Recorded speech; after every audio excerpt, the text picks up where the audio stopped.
Hey everyone, it's Amanda with Iron Will Dog Training. This is Blue and Moxie.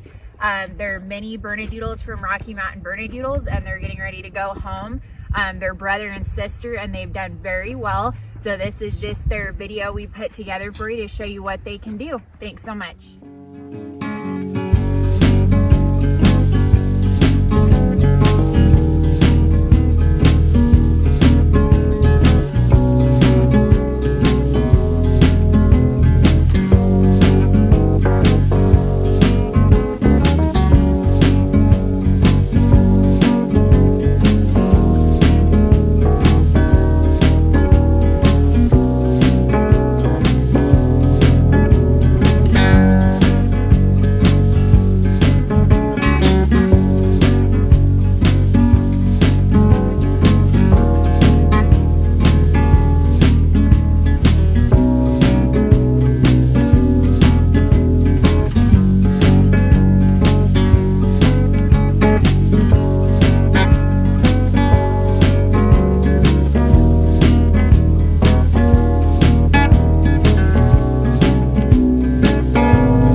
Feeding ritual that we do with Moxie and Blue every day, twice a day. So they need to be asking me permission to have the food. We do nose, eyes, ears, so they need to be looking in my eyes, nose up for smell, and ears listening to me.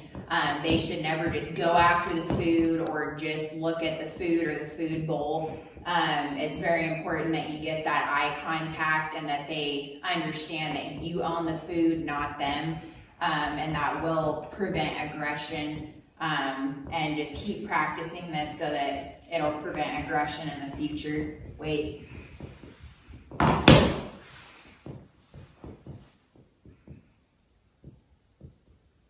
Okay, good boy. Good.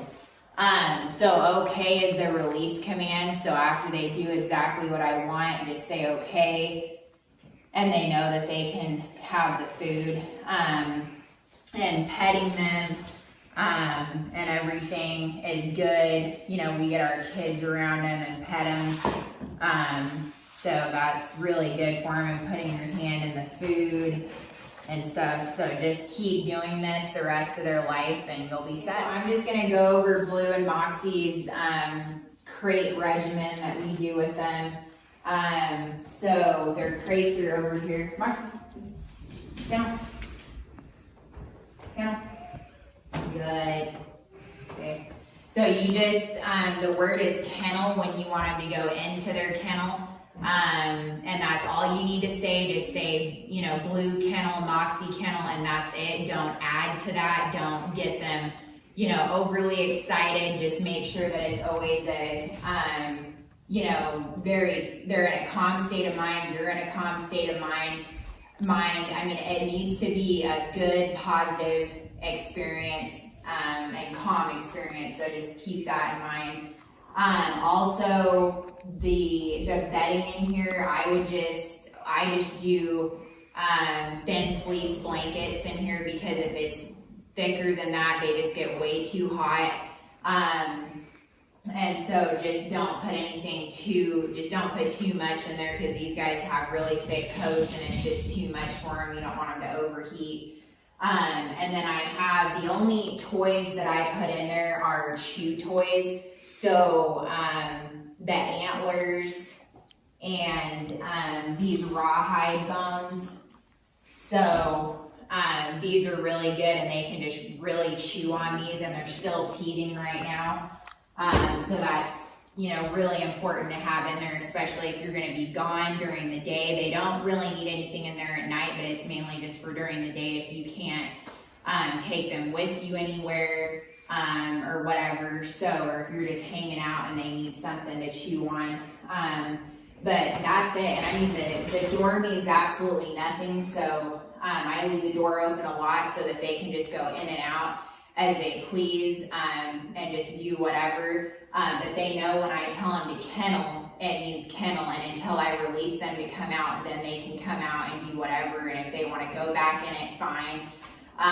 But they know that they have to, when I say kennel, that means kennel. But again, just make sure this stays a positive experience all the time. Don't ever use their crate as a punishment. This is where they stay at night, and during the day when we cannot take them with us, they do great. They are completely crate trained. This is like their bedroom, like their den. So they really love it. So never feel bad about putting them in here, because they love it. They're totally used to it. It's their bedroom. And also, if for some reason, you know, they might start a habit of whining in there or barking in there for any reason, you definitely need to correct them on that. You need to just give them a firm no if that does, you know, come up in the future. Don't feel bad about it, but definitely correct them, and especially if you know that they have, you know, already went out to the bathroom and, you know, you know that they're good to go unless they do need to go to the bathroom or whatever. So just keep that in mind, but they both do great. Okay, so I'm just gonna go over what we've been doing with Blue as far as like noises, things blowing on him, touching him all over, and this gets him ready for the groomer, the vet, and everything like that. And just making sure that he's good with it, or if like kids want to mess with him, and you know, just everything like that.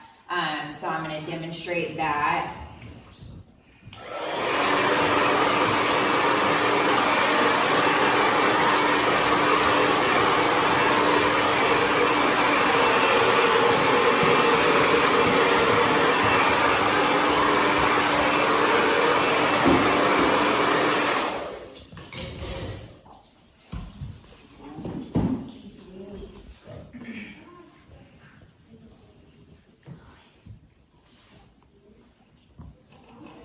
So we just really mess with them, you know, flip them over, mess with their feet, their legs, you know, just touch them everywhere, their tail and everything, opening their mouth, their ears, you know, stuff like that, and all that. And he does very, very well.